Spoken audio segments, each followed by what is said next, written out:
What's up guys, Express here, back with another tutorial. Now in this tutorial, we'll create a text graffiti style in Photoshop.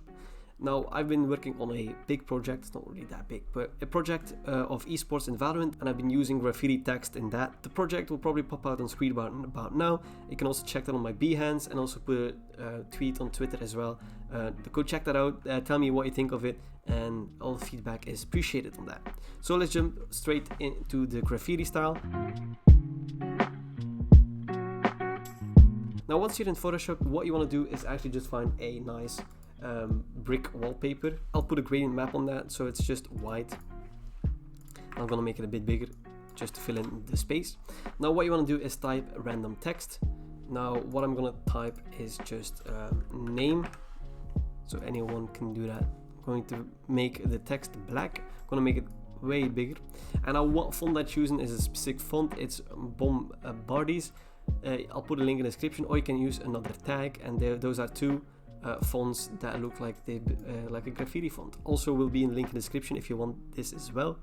So put that in the middle. I'm gonna make it maybe a bit bigger. And what you want to do with the text layer is right click and convert to smart object. It's not a text layer anymore, so now you can edit it however you want. So what we're gonna do now is going to make the layer on a dissolve. If you lower the opacity of the text, it will have these little dots everywhere, like so. Now what you want to do is stay on your name, go to filter, blur gallery, and field blur.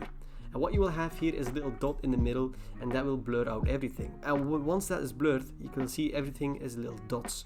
And that's why you have to put it on dissolve, so everything is little dots and it's like being painted. What you want to do is in the middle you want to make it less blurry, like so. And another dot on the end of a text, and if you blur that all the way out, you can see it like fades out at the end. It's more realistic in this way, in my opinion. So you want to do that almost everywhere at the end of the text. You want to put that around here, and then you can see at the end is being blurred out more, and it looks more realistic in a way, and it looks just 10 times better. And then if you think the middle one it's too much blurred out, you put another one and you make it less blurry, so just the edges are blurred out. Now you can put a lot of them. I'm gonna put them randomly, like here and there, like so. I think that looks pretty nice to start. Maybe the right one is gonna be a bit more, and like so, and you will have something like this. Now what you want to do is click on this little icon, and this adds a layer mask. And what that does is if you erase something, you can easily just bring it back. Let me just show you. So you erase this part and you tell them, oh, I have erased too much. You don't need to do Ctrl Z. You take your eraser tool, you change the color to white, and you just erase it back. And it's simple as that.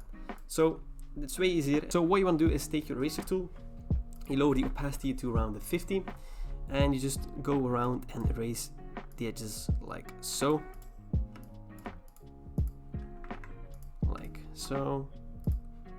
Like so. And it just looks more realistic in my opinion, because graffiti in real life isn't refined and everything. There you go, it looks already 10 times better in my opinion. Now what I do normally with this, you're almost ready. I'm gonna make this to a normal layer. So once you rasterize layer style, make a new layer and merge those two together, so the layer mask is gone. And now what you want to do is of course eraser tool, and now you want to erase. Now the layer is back on a normal, so it's not dissolve anymore. So if you erase some parts, it will not turn out into dots anymore. It will just erase the parts. So I just erase some couple of parts. Of course the brush needs to be on a hardness on a 0, and also the opacity you want to lower that to around 50. Now I'm going to break the brush real big and just erase some parts at the bottom. And there you go. Now we're just doing the final touches of the text, of course. We go to filter, blur, gaussian blur, and we blur that around 0.6 or just a 1. And what you want to do is I'll put a filter noise on that just to add that bit of noise. So I'm going to put that 2 noise on there, so it's being like it's really on the wall. And now there you have it. It's simple, it's easy, everyone can do this, and I've been using this in my project. Like I told you, I've been using this a lot, and that's why I thought let's make a tutorial on something that I've been using a lot, because I watched a lot of tutorials, and I watched a tutorial from 30 minutes, someone explaining me how to do this, and then I just thought I can do this way faster and way easier. Go check out the project, let me know what you guys think of the esports project, and if you guys want a tutorial on something like that, like an esports design for Valorant and everything, let me know that in the comments. In the future I will 100% do more things like this. If you have any recommendations for tutorials or videos, let me know in the comments and I'll be happy to check that out. Subscribe, like, do more if you want, and see you guys in the next one. Peace.